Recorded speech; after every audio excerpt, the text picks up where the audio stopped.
Okay, folks, hello and welcome to this event, Jumpstart Your Climate Career with a Climate Course at Climate Career Week. Thanks for being here. I'm excited to talk with you all. My name is Greg Findley, and I am the Director of Climate Change Learning for Action at Terra.do. And I'll talk about that a little bit here in just a moment. So I've just put my screen up. I think you can all see this now. This is the talk for today. And writer Annie Dillard once famously said that how we spend our days is, of course, how we spend our lives. And most of us will spend a third of our lives working. So that means most of our days are spent working. And it's pretty important to ask this question. How do you want to spend your life? And I think that's what we're all asking ourselves right now. How do we want to spend our lives? How do we want to spend our working time? And what do we want to work on? Would we rather work on polluting industries and fossil fuels that are leading to multiple overlapping problems? Or would we rather work on a cleaner, more positive future? Do we want to have healthy forests and beautiful nature? And even more important, what kind of world do we want our kids to grow up in and our grandkids to grow up in? These are some of the questions that I think we're all asking ourselves and why a lot of us are here. Before we get too far into this, though, I just want to start with what is a climate job. Everyone's here, I think, because you're interested in working on climate change. But what exactly is a climate job? I think most of us would agree that a climate scientist doing research that's a climate job. And probably so is an engineer working on solar panels or devising another clean energy solution. Those are all climate jobs for sure. But what about accounting? Is an accountant, could that be a climate job? Or what about a project manager? Could that be a climate job? Herding cats is often what it feels like to me when I'm doing project management. So what is a climate job? At Terra.do, we have defined this a little bit. A climate job is any job that directly or indirectly supports the acceleration of emissions reductions, so mitigation, or that focuses on adaptation and the protection of nature, or that focuses on removing carbon dioxide from the atmosphere. Directly means devising new battery systems or software to get more renewable energy onto the grid. And indirectly could mean working as that accountant or that project manager or working in HR or marketing or administration, all of the things that are needed to help organizations accomplish the work that they need to do. You don't need to be a climate scientist to work on climate. And I think we all know this, but I just want to make it really, really clear. This is a big part, a big thing to know. There's every single role and skill imaginable is needed to help us tackle this problem. Why is that? It's because climate is what's called a super wicked problem. Going to the moon was an incredibly challenging thing to do, but there was a defined goal, and we knew what we knew, and we knew what we didn't know, and it was pretty easy to get people. It wasn't easy. It was challenging, but we could get people to work together to work towards this solution. Climate's a little different. It's an enormously complex societal problem. There's no single right answer, no clear finish line, multiple stakeholders, conflicting priorities, et cetera, et cetera. But the good news of that is that while there's no silver bullet solution to climate change, as Bill McKibben, climate activist, famously said, there is a lot of silver buckshot, meaning there are lots and lots and lots of solutions. And if we do them all, we can address this problem. This is an important point too. There aren't that many people working on climate today. Very few people have a lot of experience. 99% of the people who are going to be working in climate in 2030 currently work elsewhere. So you're coming to this relatively early, and that's a good thing that can help you get a job. But even today, there's a lot of competition for jobs. This is from LinkedIn. I just pulled this off yesterday. This particular job, it says over 100 people have clicked to apply. LinkedIn has changed this a little bit. They used to list how many people had actually applied, or at least bigger numbers. Not too long ago, I saw a job and it said 1,500 people on LinkedIn had clicked apply. That's a lot of competition for one job. And then a lot of the job descriptions out there, they're seeking highly qualified candidates or applicants, 7 years of experience and experience doing all of these things. And honestly, there aren't that many people who have all of this experience. It's a pretty limited pool. So I'll just tell you right now, one of the keys is to view this as a wish list for these companies, and you can get a job anyway, even without these, if you're able to put your best foot forward. And there's some ways to do that. Okay, so we all want to get climate jobs, or we're interested at least in making a transition. To get a climate job, what do you need? Well, you need some climate literacy. You need to understand something about climate change. You need to understand the problem to understand the solutions. I think this is fairly common and pretty well understood. Um, but you also need a climate community or a network you can tap into or join. And I'll talk more about each of these to explain what I'm talking about when I say these. You also need to spend some time understanding your skills and interests to help you find your perfect role. If there are roles out there and they're asking for all of this experience, even though you haven't maybe worked in climate for 7 years, have you done similar work for 7 years? First of all, is this a job you want? And then second, how can your other skills and interests fit to help you stand out and get that job?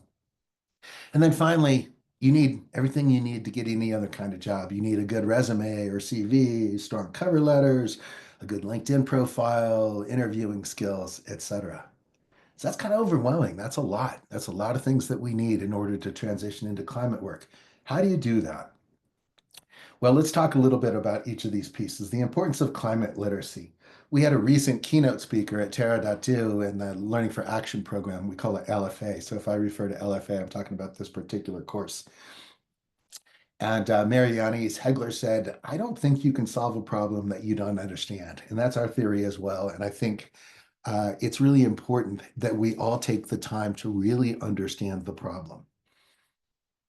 So the importance of climate literacy, which is understanding and being able to speak in an informed way about both climate challenges and solutions, it's really crucial. It's crucial to getting a job. It helps you prioritize your interests. Where do you want to work? What part of climate change do you want to work on? It allows you to talk about this knowledgeably, which helps you interview and talk with others about the problem. It helps you evaluate jobs. Is that a job that's actually doing something on climate change, or is it more greenwashing? Is that a job that I would feel good about taking? It helps you interview effectively, as I mentioned. It helps you do your job better once you get a job. And it helps you avoid greenwashing and doing harm unknowingly. Out there in the world right now, there are a lot of simple but wrong answers, and people want to latch onto those. And if we're here because we actually want to make a difference and create a better future. And so it's really important that we make sure to spend time learning about those complex but right answers that a lot of people are not seeing today. And I would urge you to really focus on climate literacy. It helps you to do that. Climate literacy helps you determine what the world needs, and it helps you evaluate companies and organizations you may want to work for. You can look at, are they scaling solutions, working on tough challenges, helping protect nature? And does the work that you are thinking about, does it contribute to these solutions? A number of questions, and having some literacy really helps you understand and ask relevant questions and understand the answers that you're getting. Where to get information? How do you get this climate literacy? Well, there's a lot of information out there. There are a lot of resources out there. This is the sixth assessment report, AR6, from the IPCC, the Intergovernmental Panel on Climate Change. This is incredible information. You could become incredibly literate on climate if you read this. It also happens to be 10,000 pages long. It's incredibly technical and difficult to read, and most of us would struggle to get through it. In fact, most people who read this and report on it have read the various summaries for policyholders or policymakers, and there are four of these in this particular assessment report, and they're about 50, 60 pages long, and they're technical and difficult to read. But that would be a good place to start. Where else do you get information? How do you know what you're reading is relevant? How do you know who to trust? It's pretty hard to know who to trust out there in the world today. And it also is pretty easy to go down rabbit holes and spend all sorts of time going deep on something when maybe you would benefit from going a little broader and seeing all sorts of other things. How do you figure that out on your own? It's certainly possible, but it can take a long, long time. Some of the things that you need to understand climate science. You need to understand just greenhouse gas basics and what is the difference between methane and CO2 and why do we care about both of them or either of them. You need to understand emissions in the carbon cycle. You need to understand climate impacts. What are we looking at today? What will those impacts look like at 1.5 C of warming? What would they look like at 2 C of warming? What would they look like if we go beyond that? Because that helps you figure out how can I make a difference on climate change. But you need to understand a whole lot more than that. You also need to understand human systems. Climate communications is key in any job. You're going to have to be able to talk knowledgeably about climate change. Mental models. How do people think and why are those mental models, have they gotten us into the problems that we have? Why are people not able to see, and when they hear IPCC reports, why are they not able to actually say, wow, I should pay attention to that? What is it in their view of the world that prevents them from taking action? We need to look at systems and how they overlap and the intersectionality of things, because sometimes we can solve one problem and make another problem worse, and we want to pay attention to that. We need to look at the economic and political systems that we're in. How did we get where we are? And how does change happen going forward within these systems? Where where can we work within these systems to get where we want to go? And where might we even want to try to change these systems a little bit to really get where we want to go?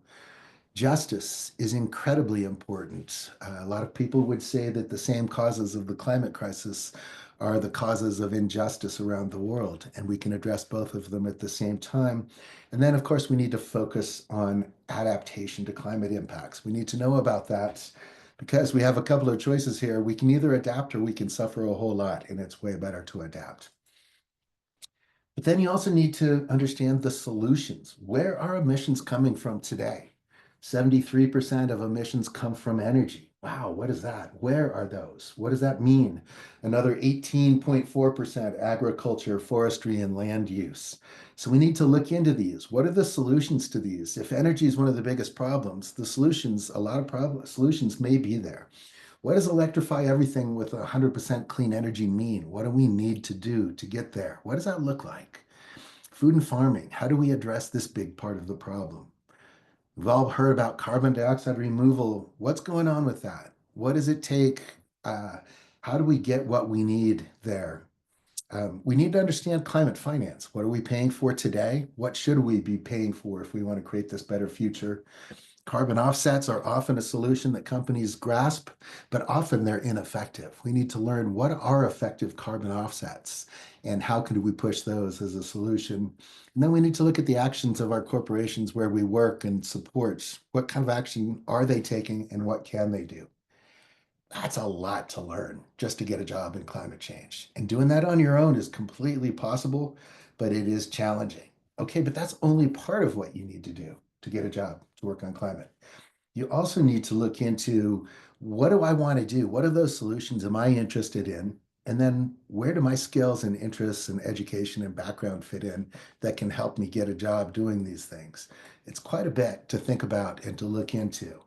So, Catherine Wilkinson gave a keynote for Terra.do a while back. She was one of the editors of the All We Can Save anthology. And she said, most people don't understand all the different climate solutions or how deep and wide the toolbox of practices and technologies is. And that's just if you're looking at the things that reduce greenhouse gas emissions. Then you add in all of the leverage points for moving solutions forward, from shaping culture to changing policy, shifting capital, changing behavior. The point she's getting at is there are so many different climate jobs out there and roles and things that we need to do, and I'm going to guarantee that you all have the skills necessary to take on some of these things. You have skills that could fit into that, but you need to figure out how do my skills and background map to what the world needs and to what these different roles require. I'm just going to run through. Project Drawdown has an incredible list of solutions, climate solutions. They've got about 100, and I've just copied them in here. I don't want to talk about them all, but I just want you to see all the different things that can be worked on that we need to do to address climate change. It's pretty incredible, looking into electric cars or farm irrigation efficiency, all sorts of things out there, protecting grasslands, etc. How do you learn about all of these? How do you figure out where you want to work and which of these make the most difference and what to work on? Plant-rich diets, offshore wind, a number of things here. So what's out there a great deal when you read about climate on your own is you'll hear about we need to electrify everything.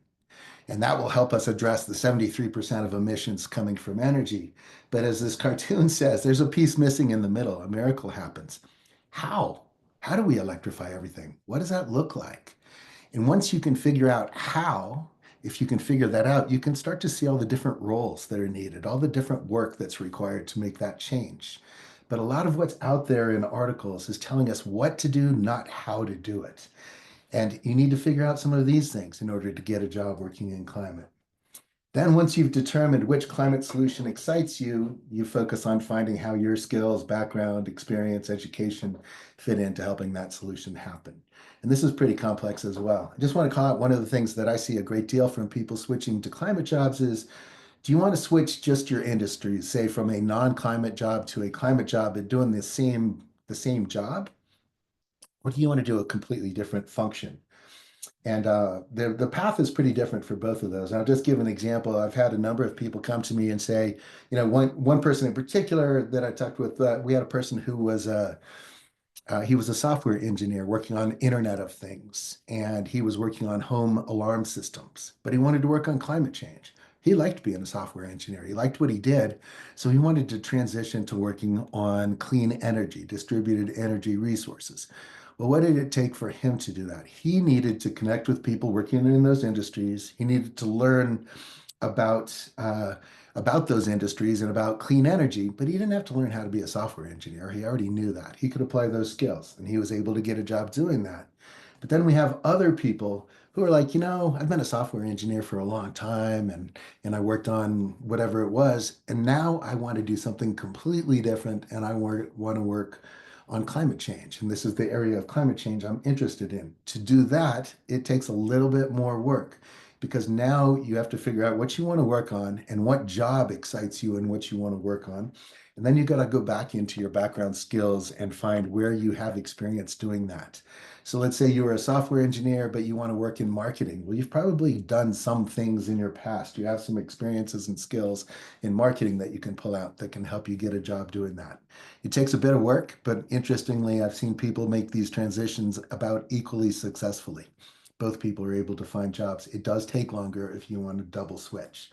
Okay, something else that you need to get a climate job. You need a network and you need emotional resilience. You really need a climate community.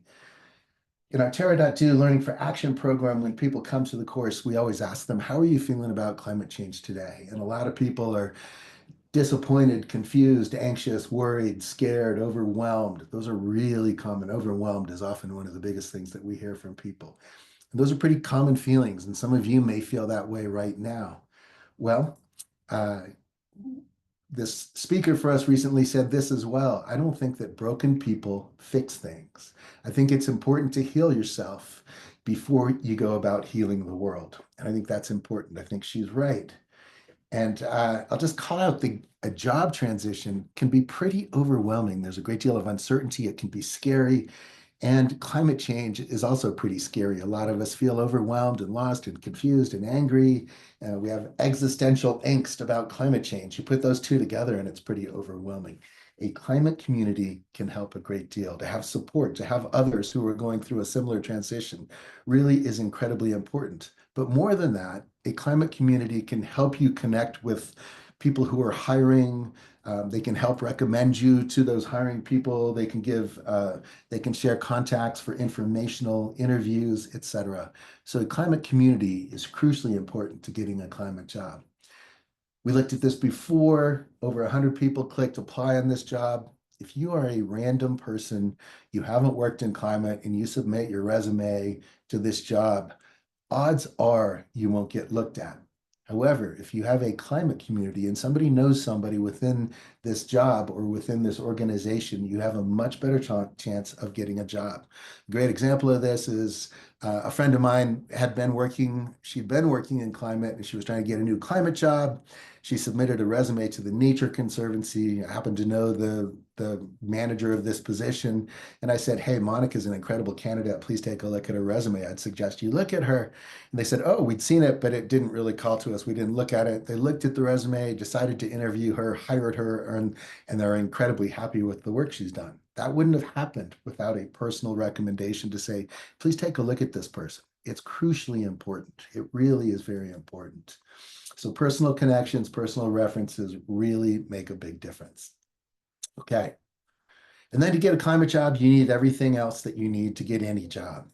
What do I mean by that? You need a strong resume, CV, cover letter, LinkedIn, interviewing skills, etc. And these are things that you can get anywhere.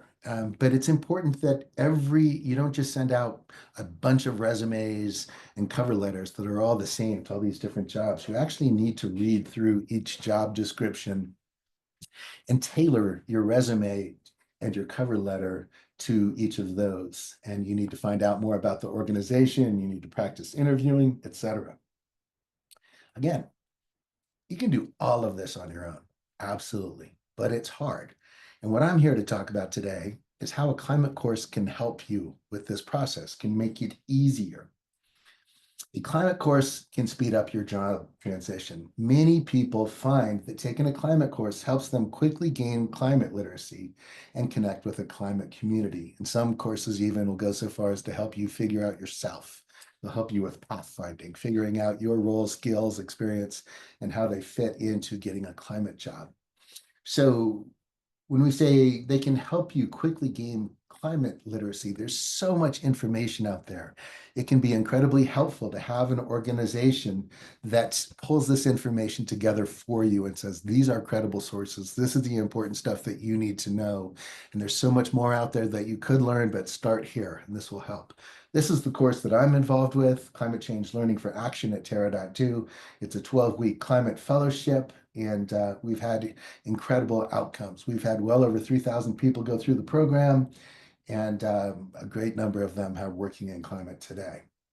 So I've got just a few little quotes mixed in here. Eric Lee went through the program, and he said, when I started Terra at the LFA course, I was unsure what should be done to solve climate change, hesitant about if I could make an impact, and alone in trying to figure it all out.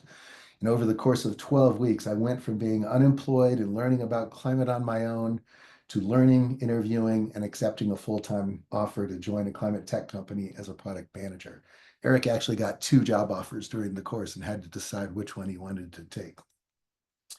So LFA, the particular course that I run, I'm going to talk about that, and you could look at other courses similarly, but this is the one that I know most.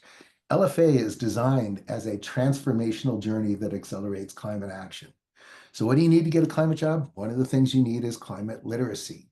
And so here we have gone out and read all of these materials for you, pulled in the salient points, and put together 20 different classes to help you with climate literacy. And then we focus on building community and emotional resilience. These are some of the main core components of the course. And then we spend some time on personal pathfinding, helping you figure out where you fit into working on climate.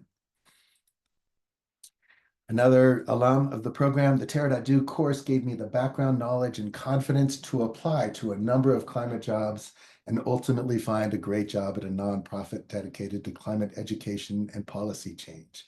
Without the course, it would have been harder to figure out which aspects of climate change mitigation inspire me, to demonstrate my commitment to climate change mitigation and speak a common climate language and understand which organizations were doing meaningful work.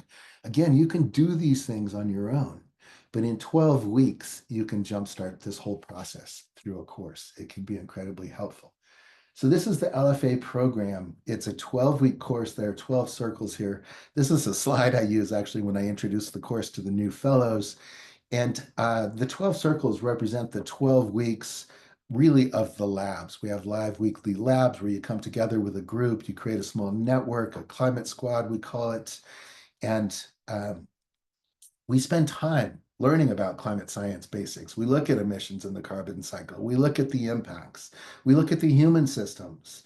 And then we look at all of the solutions to climate change, and we apply the lenses that we've learned is looking at climate science and looking at justice and economics and politics to looking at the solutions. And it's a program that makes sense. We've made it easier to learn what you need to learn. We spend time in lab working on how do you fit into each of these solutions? Where could there be a role for you working on all of these things, etc.?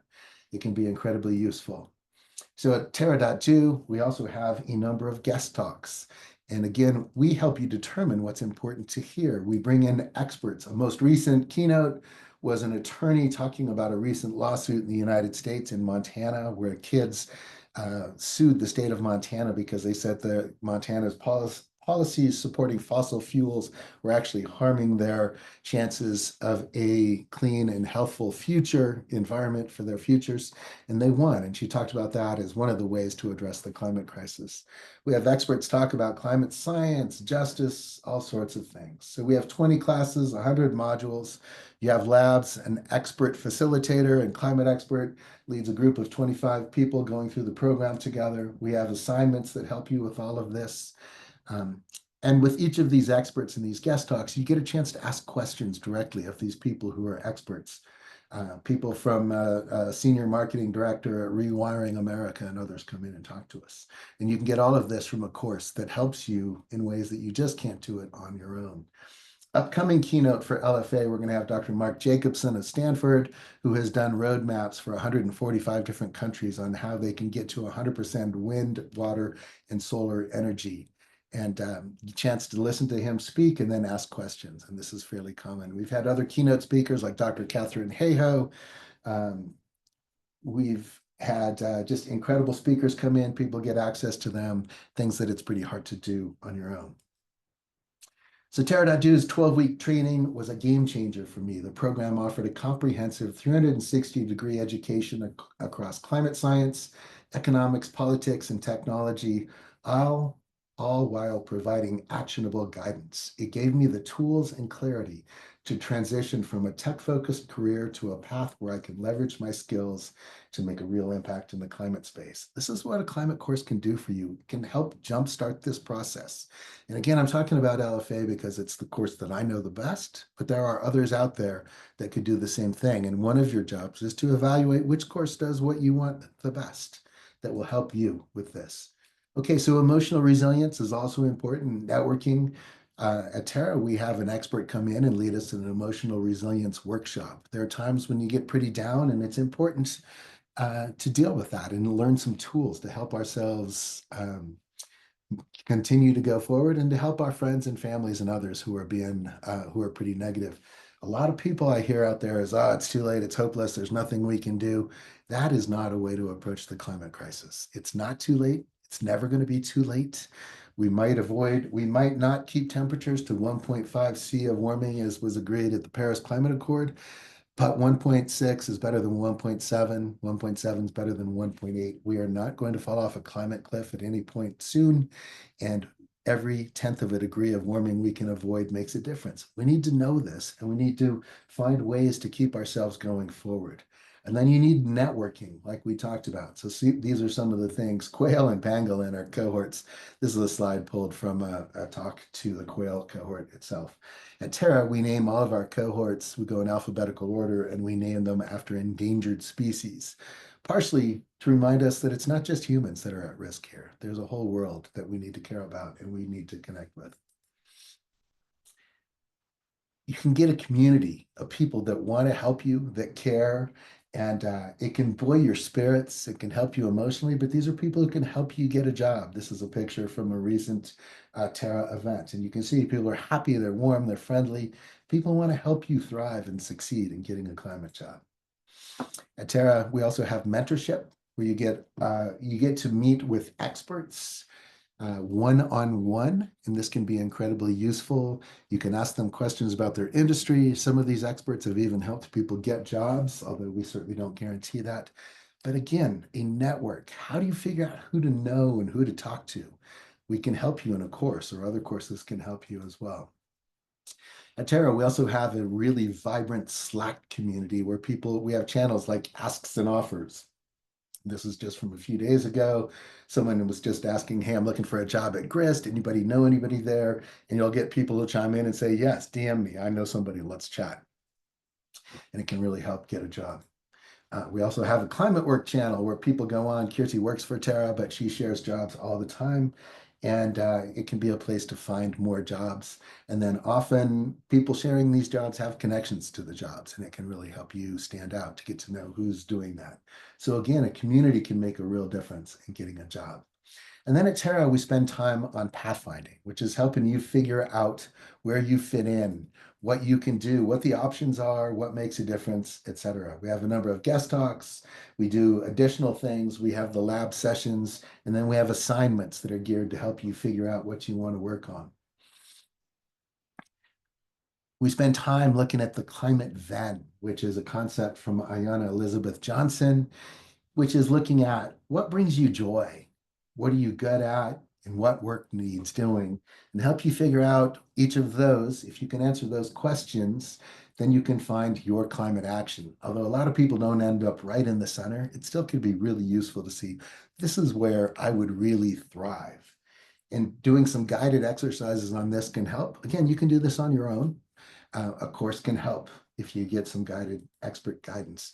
And by the way, that concept is pretty similar to Ikigai, some of you may have heard of, which is, it came from a Japanese concept. It's actually a westernized version of that. I've heard from a number of Japanese people. This is not exactly what Ikigai is, but the one thing that Ikigai adds in is what you can be paid for. And of course, we're wanting to transition to climate work. So a job, what can you do? What do you love? What are you good at? What the world needs and what you can be paid for is a really good thing to search for. We also spend time looking at the theory of change. We talked about this a little bit. You know, there's that whole, we need to electrify everything and then we'll solve climate change. But there's a piece missing in the middle. How do we do that? And we help you look at how does this change happen? What needs to happen to electrify everything? Well, of course, we need electrical appliances. We need heat pumps. We need solar panels, we need distributed energy connections, etc. And once you start to see all the different pieces that are required to do this, you can start to see roles for yourself and where you can fit in and the kind of work that you could do working on all of these solutions. At Terra, we have assignments designed to help you figure out your role and what you should work on. And any course that you take ideally will help you with this. Our first assignment is a dreaming exercise. What would the world look like if we were to solve climate change? Which really means avoiding the very worst of climate change. And that's kind of great because a lot of times we start jumping into solutions, we start jumping into things, but we don't actually know where we're trying to go. Where do you want to go? What should the world look like? What is it we're working towards? We need to think about, we need to focus our attention on our intention, where we want to be. So we start with that. We go into, we have an assignment on tracks. What track are you on? Are you here to learn? Are you here to start an organization? Are you here to get a job? If you're here to get a job, we have some guided exercises for you to do. You share it with other fellows and your instructor, get feedback from them, all of which can help you more effectively apply to jobs. And then at the end of our program, assignment 5, you create a climate action plan. You share it publicly in a breakout group at graduation. You get feedback from peers, etc. All of these can really help you figure out what you want to do and how you get a climate job. We also do career coaching. We used to have a separate climate careers course that we ran at the end of our LFA program, but now we've heard from people that actually they don't want to wait 12 weeks to start their job search. So we have a number of live sessions. We have resume workshops, LinkedIn master classes, job search fundamentals. We have a session on launch your career and corporate sustainability from a corporate sustainability expert. We have the career coaches do office hours where you can ask me anythings. We have a group called Climate People that does a talk on how to find the hidden climate jobs that are out there. And then we have a number of other programs and things we do to help you figure out your role and help you get a job working on climate. So this is the climate course. These are available to all of our fellows. And within each of these classes, there are multiple modules. And these are really, really helpful things that are available. And again, you can get you can figure out how to get a job anywhere. There are a number of resources out there on the internet, but it's kind of nice when it's all in one place and it's pretty easy to direct you to working on climate. And that's what we've built here at Terra too. So, summary of the LFA program and what I would suggest you would look for in a climate course: instructors, mentors, people to guide you, people there to have one-on-one sessions with you, to talk to you, to hear your ideas, to help steer you. Um, Career sessions, how to get a job, career course, which is separate from the live career sessions, assignments that help you do that. These are all the things we have at Terra.2. The mentorship, talking with experts. We have a strong community of people you can tap into. You need a climate community. And then we have a careers resource list that we share with all of our fellows. At the end of our program, we ask people again, how do you feel about climate change today? And there's a real change: motivated, hopeful, informed, energized, determined, ready, excited. And this alone is worth a lot. This is one of the greatest things about a climate course, is if you can turn fear, anxiety into motivation and feeling hopeful, that's when you can go make a difference. That's when you can go get a job. That's when you have the attitude to go through the process of finding a job, which is pretty difficult and overwhelming. And so hopefully all of you will figure out a way to get to this place if you're not here now. And then a few things about some other folks who went through our program. One person, I wasn't sure what type of work I wanted to do, whether my skills were transferable, and is this transition even realistic? After finishing the course, my thoughts are a lot clearer, and I feel much more confident about making this change. It was a very rewarding experience. Um, So I've been talking about kind of general transitions. What you may find as you start to look for jobs is that you actually do need specialized skills and specialized training. So you might need to pick up some job specific skills. Let's say you want to work, you've decided you want to work in corporate climate action, and greenhouse gas accounting is something you want to do. You're actually going to want to take a course, a specific course in greenhouse gas accounting. And there are a number of those online. You can get a certificate. Um, these are all things that you can do at Terra. We have a number of these. We have a new membership program where you sign up for a monthly membership and you get access to all these different courses. And here are some of the courses that we have. These are things that can help you stand out. A number of our fellows actually take our Learning for Action 12-week program, figure out what they want to work on, realize, wait, I need to go deeper into this. And then they'll take one of these courses as well and figure out how to go work on that to help them get a job. And just talk about job results. So there are over 2,000 LFA graduates who are working in climate now. Here are some of the folks and some of the transitions that they have done. Um, Pretty interesting to see where they have all ended up. These are some of the recent LFA transitions. People have gone from, you know, marketing manager at Pickleball Cares to executive assistant at David Energy, etc. Uh, Amelie in Australia. Um, she said that she got structure and support in her climate learning and career pivot, and she ended up back where she started. She was a farm girl and she ended up working on food and agriculture. That's what she found out she was interested in. That's something that I've seen a lot as people go through our program. They come thinking energy is the biggest problem. I want to work on energy. They get into it, they start looking at everything. A problem with just focusing on energy is you might not realize there's something else you're interested in. They'll start to look at the other options out there, like food and agriculture and food and farming, and say, wait, that's where my real interest is. That's what I want to work on. And you can make a pivot and start applying to those kinds of jobs and doing research about those. Some of you may believe that there aren't any jobs for you, and a number of fellows coming to us have these kinds of ideas themselves. They feel this way. You may believe there are no jobs for you, but as Kate, who now works as a climate adaptation manager at City of San Antonio, said, I've struggled to find relevant positions and show the fit between my background and the position, but going through the course helped her to then figure that out and get this job. You might believe there are no jobs for your skills. Jennifer, who works at Hilltop Hanover Farm and Environmental Center now, said when she started, she was discouraged, didn't think that she had much to offer, and she planned to build a brand new skill set. But turns out she figured out that her current skill set actually was really needed, and she was able to get a job working on climate. The climate literacy really helps you stand out. We've heard from a number of fellows that the ability to keep up to answer questions, to speak knowledgeably about things that they were asked in interviews is pretty common. We have a course on one of our classes is on carbon offsets, and Hillary used that class in her interview to ask some pretty difficult questions of the interviewers, and it made her stand out that she was questioning these things, that she knew what she was talking about, and they hired her to help doing that, working at agriculture. And then figuring out where you want to go really does matter. And spending some time looking into these. Jenny Young, she spent time in her last assignment. She wrote about wanting to start a climate tech accelerator, and she mapped out a path on how to do that, and it worked. And she said, I think the assignment manifested my future. These are really important things. You can do everything on your own, but of course, really can speed up your process and help you get there. Okay, I don't have a whole lot more to go through, and I'd be happy to take questions in a bit, but we don't really know at LFA what people end up doing because it's not like they all write us and say, hey, I got a climate job. So in 2023, we decided to do some research. It's a couple years old now, but we went and dug through LinkedIn and we scraped through all of our fellows and we tried to figure out what people were doing.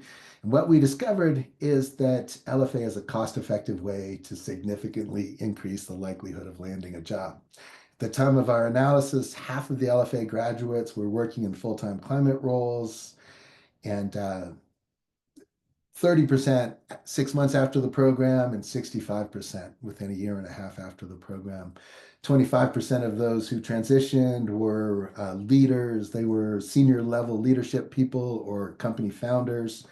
And this says that 55 organizations have hired more than one Terra.do fellow. That's over 70 now. There are organizations out there, Rewiring America is one of them, where they say, wow, we've been so impressed with your grads. We actually look for the Terra.do seal or course completion certificate to help us in hire. And other programs can also help you stand out that way. It shows your dedication and it helps you get a job. And finally, I just want to end with this part. Do you really need a new climate job? Need a new job to work on climate? And the answer to this is no, probably not.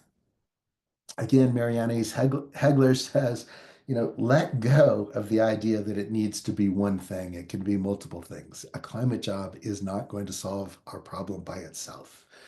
And Mary calls herself a climate person. And one of the things that we find is people going through a course become climate people, meaning they start to think about it in kind of everything that they do. And some people find, my current job is not harmful. I really love my current job and I can actually make a difference doing something different. And a climate job is not necessarily what I need.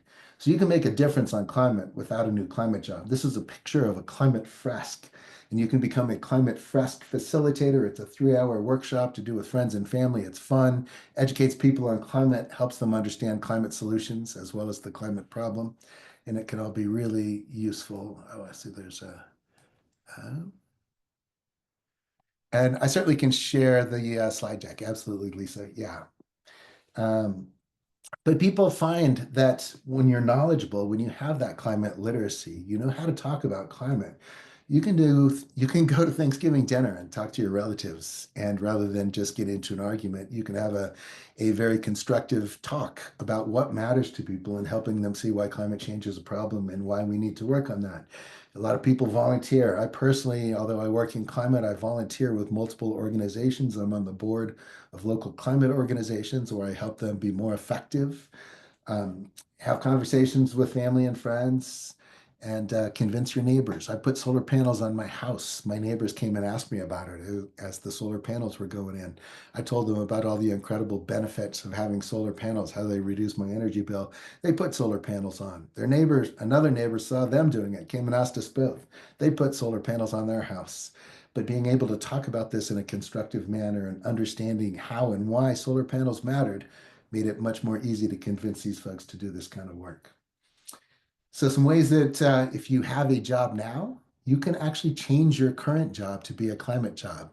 It's often said that every job can be a climate job. So if your organization has a green team or a sustainability team, join it and become an important member. If it doesn't, consider starting one.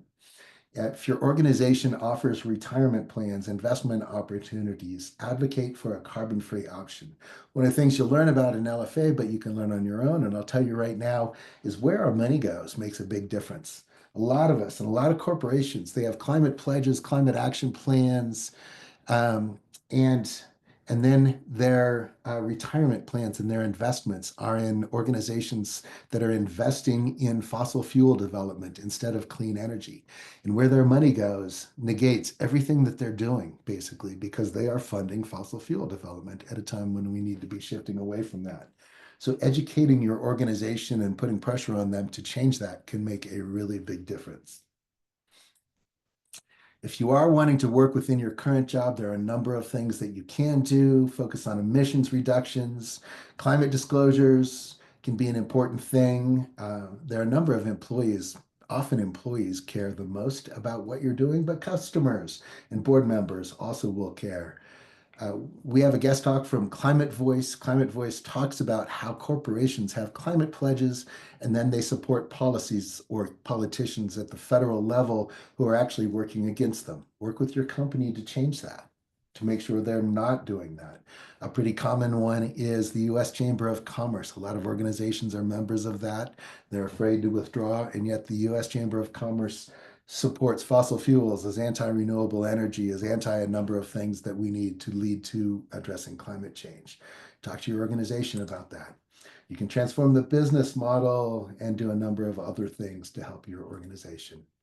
And then here's the talk. This was from a talk to our current fellows, but Climate Voice is going to talk about advocating for climate policy in the workplace. And that's all I have to say to you all. I've been rambling for quite some time. I want to know if there are any questions. So there's a question here about LFA. How can you get a scholarship? At Terra, we want you working on climate change. We think that it takes all of us. There's a role for every single person, and we want everyone. What you do is the application is quite simple. Apply, and in the application, you can just say, hey, I need a scholarship. There's a question. Do you need financial help? And then it says, how much off of the course price do you need? And just put that in there, whatever you think you need. And we will do our very best to accommodate you to get you into the program. Our goal is to get people working on climate change. So, yeah. And tomorrow, if you're really interested, I'm doing an open house about LFA. I know I spoke quite a bit about LFA.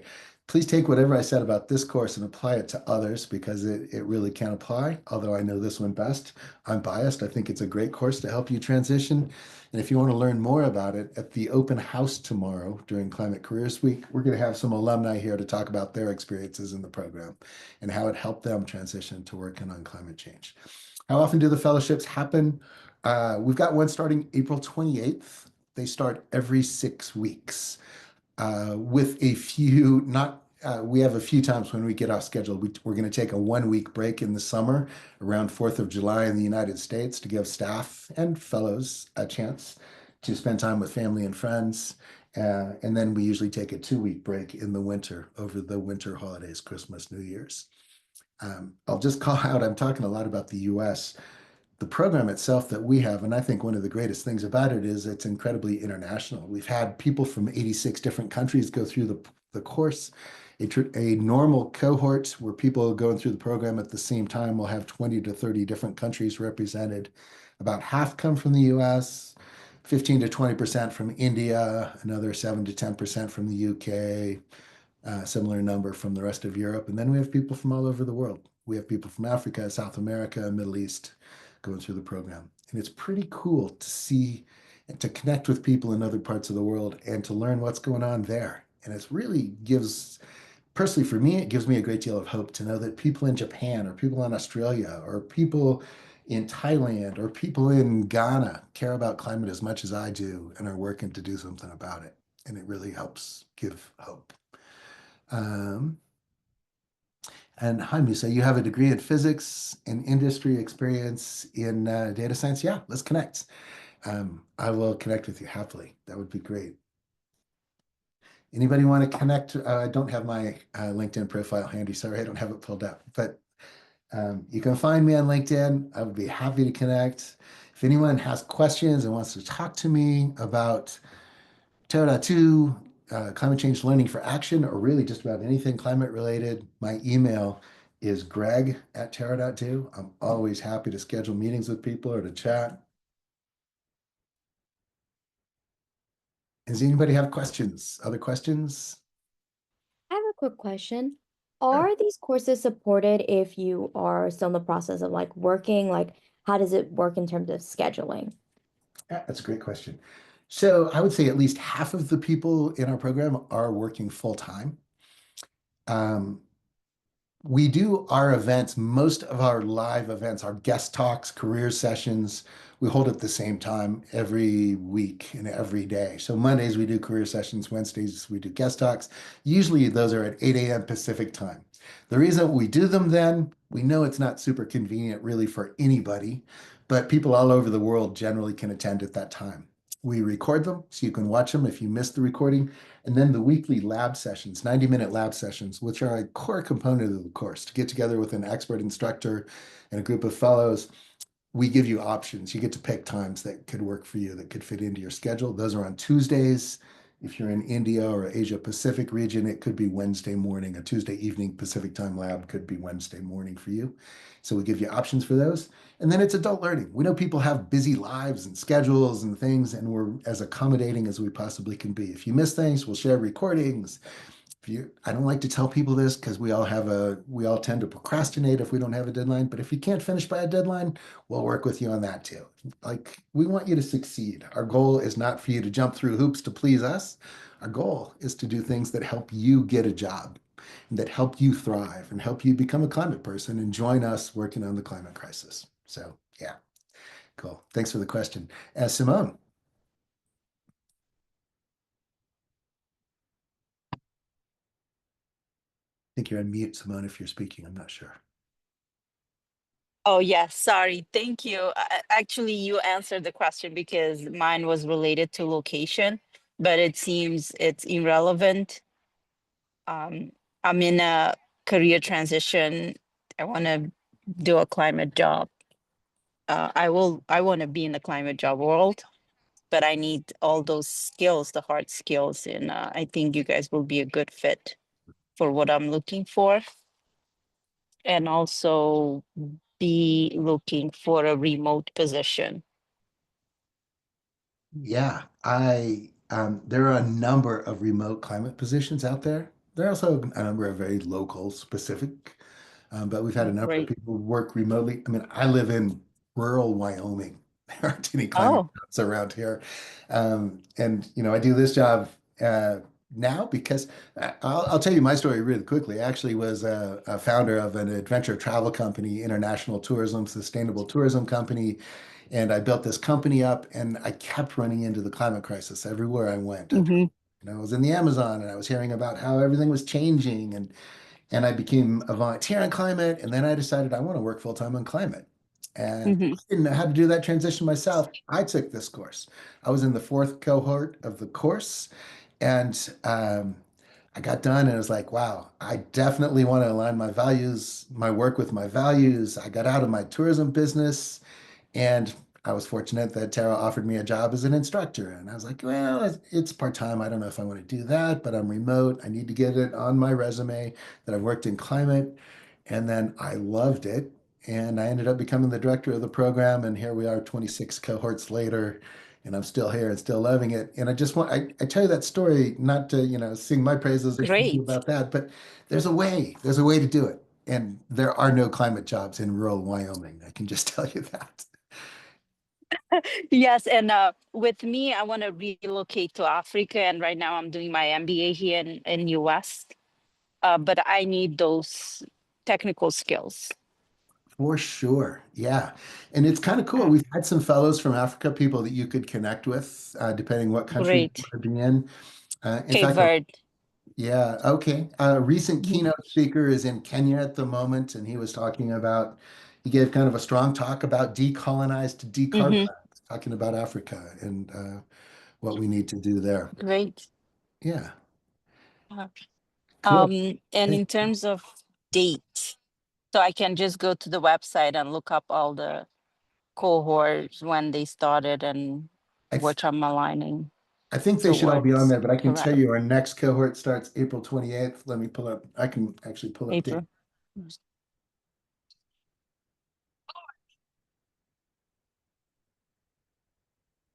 Sorry, it'll just take me a moment to get this up on my computer. So we have a cohort April 28th. Another one starts June 9th, July 28th, September 8th, October 20th, December 1st. So we got quite a few coming up in the rest of the year.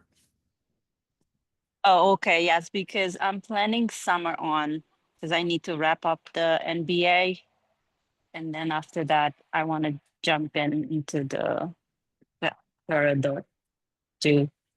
That's awesome. Yeah, and the name of our company is kind of cool, actually. It's Terra.do. And um, the reason we focus on climate education and climate jobs, we could be Terra.edu, but we actually Yeah, but we focus on action, the doing part. yeah, exactly.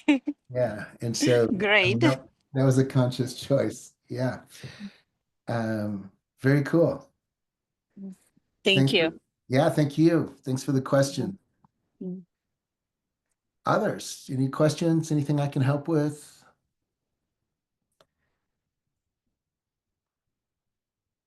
I would recommend, I want to encourage you all to find your role, figure out how you can do this transition. You may or may not need a climate course. A climate course can help, but you might not need it. But I want to encourage you all to please go forward, do this. We need everybody working on this. Like, there's no silver bullet solution to climate, but there's the silver buckshot, meaning there's a role for everybody, no matter your skills, background, interests. There is a role for you, and we need you working on this problem with us. So please, please, please don't shy away from making this transition. And I got to say, when I came to Terra, I'd been working on climate for quite some time, mostly as a volunteer, but pretty heavily involved. And I was pretty down. I did not feel hopeful. I did not feel positive. I didn't feel empowered. And I was kind of cranky. And my wife's like, take this course, figure something out. And I wake up every day and I'm excited to go talk to the amazing people that care about climate, to people like yourselves. It actually helps me keep going. And I think a connection um, yeah, making connections with people and finding out how much others care really gives all of us hope and empowerment and helps us stay going. So if you don't join a course, find a community. It's crucially important. You're not alone. You're not alone at all. Yeah, so Apurva, if you want to talk with me one-on-one, that Greg at Terra.do, send me an email and I can share my Calendly link with you. I don't happen to have it at my fingertips at the moment. And see a sustainable food systems major. So cool. The other great thing about this is the fellows that go through this program, some of them have incredible experience, like studied sustainable foods, and we love to tap into your experience as well. There's so much that we learn from people going through the program as well. They can help teach others. Great. What's your last name? Findley, Okay. Findley. Thank you. Yeah. But yeah, happy to talk. One of Hi. the coolest things about climate, sorry, is people are friendly. We hear this all the time. People are like, I'm so shocked at how friendly everyone is in the climate movement. And I think that's because we feel like a minority right now, and we're just so excited to have people want to talk to us and want to join us. So I hope you find that. We definitely focus on that at Terra. Misa, were you? Is that I had a question about is there something we can get started on as offline material before the new cohort starts? That's a great question. And unfortunately, not really. The way that we do the course, we actually we release classes weekly. So, what do I mean by that? We release the energy classes, not at the beginning of the cohort, but in week 7, for example. And the reason we do that is that we want everyone reading about energy so that we can discuss energy. We'll have guest talks and deep dives and other things on energy so that we're all focused on energy at that time. What you can do is you could go to our YouTube channel if you want, And you could go to the YouTube channel and you'll find like keynote speakers from the past. And we've had people like journalist David Roberts, climate activist Bill McKibben, a number of people doing incredible research and incredible work. And you could watch some of those and they'll be really helpful. And yeah, and anyone, I encourage you to come tomorrow to the open house if you're interested. It'll be really fun. And we'll have a couple of, I'm not even sure which alumni are joining me tomorrow. I have got to look that up and get in touch with them. But it's kind of fun to hear their stories and you can ask them questions. What was it really like? Like, I work for the company. Maybe I'm too biased. But yeah, I look forward to connecting with Awesome. anyone who wants to. Thank you. Yeah, you're welcome. Oh, thanks, folks. Hopefully there was something useful in here for you. You all can get a climate job. You really can. Uh, Hi, I don't know if you can hear me. I have Yeah. my headphones in and I'm in like a public place. I just want to say thank you. This is awesome. And I worked in I had like an advertising degree and I kind of like didn't really know where I wanted to be. And then I've done like a little bit of odd jobs since college. And then but of course like this would be totally useful for me, someone trying to get into the climate space because I go to these meetups. I'm in New York City right now, and I go to like a bunch of climate meetups at different, like uh, like what is it called, happy hours and stuff. But the same thing I always see is like I don't really know where I fit in. So I think that something like this would be really great. So I just wanted to say thank you, and yeah, hopefully I can connect with you. That's your you don't have your LinkedIn, but that's your email, the one you put in the chat, Greg. Yeah. I can find my let me find my I should know my LinkedIn profile, but I don't. Yeah, that's all good. Here, I'll pull it up too. Here we go. Okay. Here's my LinkedIn. And yeah, happy to connect Awesome. with anybody. Thank you so much. Yeah, I just wanted to say thank you because yeah, I joined a little bit late, but I got a whole gist. I Okay, think cool, it's Ben. awesome. And you know what you'll find is that there are a lot of people in marketing who've gone through this program, and a lot of people are like, is there a role for me? Absolutely, there's a role. I Yeah. mean, my Mhm. goodness, we need marketing. Right now, a Yeah. lot of marketing out there, you probably know, it's to convince us to buy stuff that we may or may not need. How about if we're convincing Hmm. people of these things that'll make for a better future? Like there's a huge role Oh there. my gosh. Yeah. Wait, I don't want to take your time up, Greg, but and everyone else is obviously, but like that's exactly what I wanted to do. So I went into college being like, okay, I want to get people to care about, solar panels and stuff. So I was like, all right, let me try sociology because I know how masses work. I know that works. Didn't like sociology. And then I went to econ, then marketing, and then advertising because if you learn how the masses work, I can make a cool advertisement about solar panels. And so I like stopped that job, was like I didn't really have connections in the space, and then I got out of college, and I was like, oh no, like I'm kind of I'm like swimming without knowing what island to go to. I didn't know where I was going, and so I got out and was kind of lost. But I mean that's exactly what you said. Like that's what I want to do is like get people to care about it because I feel like a lot of times it's like oh buy solar panels and it's geared towards people that like I don't know they're not really interesting not really interesting ads, but if you make one that like people are like, wow, like that's really cool, I feel like that can make a difference. But yeah, it's exactly what I was thinking. So it's good to hear like-minded people. And Ben, your excitement, I love it because that's exactly what we need. So thank you. Mhm. Yeah, Let's do it. I'll definitely be looking into the course and stuff like that. Thank you, Greg. I Yeah, appreciate it. cool. And I see a Purva, you tried to register for the open house. Um, shoot, oh, you know what? I've got a link to the Luma. There's a way to register, I think. Here, let me see if I can find this for you. Oops. Okay.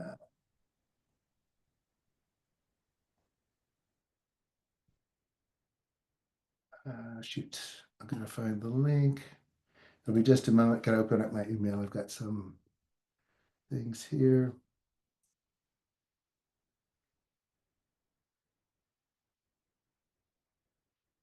Okay.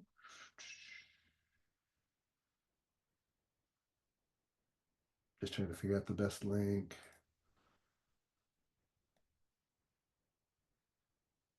Hmm.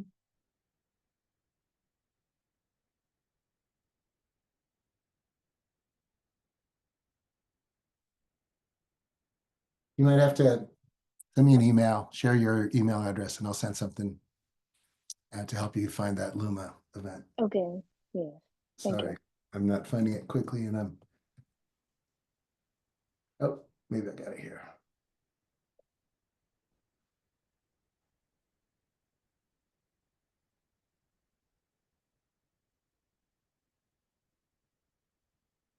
You could try this link and tell me if this works.